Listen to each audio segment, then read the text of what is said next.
հետ կապված բավականին կոշտ քննադատություններով եք հանդես գալի, հիբրիդային պատերազմ, ասում եք միութենական պետություն են ուզում ես մտցնել, բայց երբ որ Լավրովը այստեղ էր, Արարատ Միրզոյանը բավականին զգուշ հայտարարություններ էր անում, նա ասում էր, որ հապկում ենք մնալու, վերաֆորմատավորելու կարիք չկա մեր դաշնակցային հարաբերությունները, այս հակասությունները ինչպես հասկանանք։ Ես նախ Արարատ Միրզոյանը արտաքին գործերի նախարարն է եւ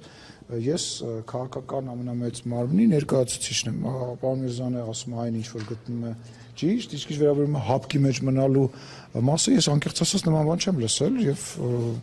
վստահ եմ, որ պարոն Միրզոյանը նման բան ասած չի լինի։ Սառեցված է, այո, սառեցված է եւ չեմ կարող։ Ես իր հետ չեմ հանդիպել, ես չեմ կարող ասել, մինչև այս պահը չեմ հանդիպել, չեմ խոսել, բայց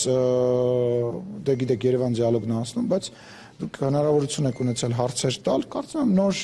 ասելիք չկա, այն ինչ որ հրապարակային եղել է, այդ այլ ընդունելությունը բավական շատ քննադատվեց եւ Դե ինչ պատասխանեմ։ Նոր հակասություններ արդյոք Ես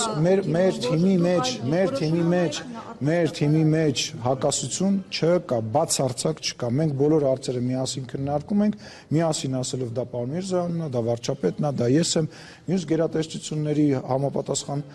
ներկայացուցիչներն են եւ ղեկավարներն են։ Մեր թիմի մեջ հակասություն չկա։ Մեր թիմի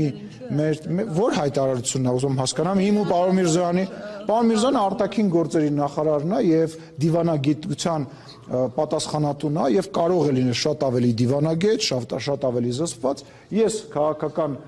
մարմինի ղեկավարն եմ, ես падգամավոր եմ, ես քաղաքական հայտարարություններ ազատ եմ անել եւ նաեւ իմ բնավորությանը բնորոշ շատ ավելի կտրուկ եմ եւ իմ հայտարարությունները կարող եմ եւ որևիցե հակասություն չի կարա լինի։ Մի րոպե հերթով, բայց դուք արդեն հաշտվեցիք, արագ։ Պաշտոնականացում են բավականին վատ ձևով Հայաստանը ընդունեց Լավրովին, ընդդիմադիրները քննադատում են, ասում են նույնիսկ Ռուսաստանի նման գերտերության արտգործնախարարին Հայաստանի իշխանությունը շատ վատ ընդունելության արժանացրել։ Ինչով վատ ընդունելության։ Աղ ու հացով չգնացինք, ներողություն եմ խնդրում, ես որ գնում եմ որպես պարլամենտական երկրի ղեկավար, որ ես գնում եմ որևիցե եվրոպական երկիր կամ Ռուսաստան, ինձ ով է գալիս դիմավորում, այտենց գալիս է միշտ պրոտոկոլով հետևյալն է, որ բացառիկ դեպքեր լինում են իհարկե, ես էլ եմ բացառիկ դեպքերում նման բան արել ու անելու եմ, բայց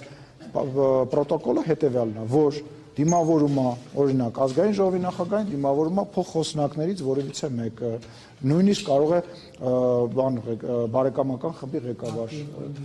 Այո, անպայման դիմավորում, ես իրան անձամբ խոսք եմ տվել, երբ որ ինքը տենց բավականին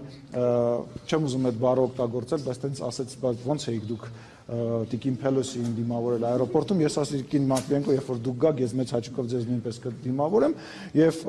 Անիտա Դիմիտրոյին եմ դիմավորել, որտեղ կին էր եւ իմ լավ ընկերն էր եւ Տիկին Մատվիենկոին էլ նույնպես դիմավորել։ Ռուսաստանի դեսպանության հետ։ Աջանմյատ նորից։ Օրակարգը Տիկին Մատվիենկոյի արդյոք հստակ է, արդյոք նախատեսվում է այդ ունի, քանի որ Ռուսաստանը մի պատասխանատվություն է այնտեղ ուզում։ Որ ճիշտն ասեմ, նման ինֆորմացիա չունեմ։ Չգիտեմ, անկեղծ ասած, հələ չեմ նայել, որտեղ ես հիմա այցում եմ։